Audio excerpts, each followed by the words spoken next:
Elizabeth Britain goat ট্যালেন্টের একজন প্রতিযোগী।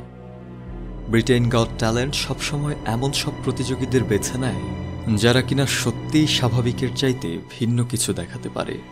এলিজাবেথও ঠিক এমনটি প্রতিজ্ঞা করেছিলেন, তিনি দেখাবেন তেমন কিছু। Because I want to show you something special and try and make the impossible possible.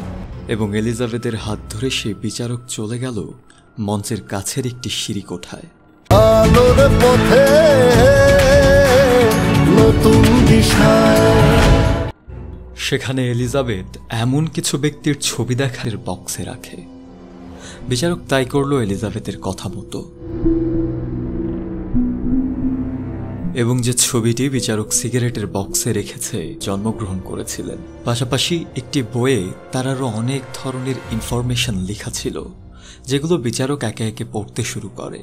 কিন্তু পড়তে পড়তেই বিচারক যেন কেমন একটা বিমোহিত হয়ে যেত, যা পরবর্তীতে সারা পৃথিবীর দর্শকদেরকেই যথেষ্ট কৌতূহলী করে তুলেছে।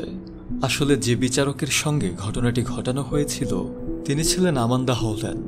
তিনি নিজেও পুরো পৃথিবীতে যথেষ্ট জনপ্রিয়।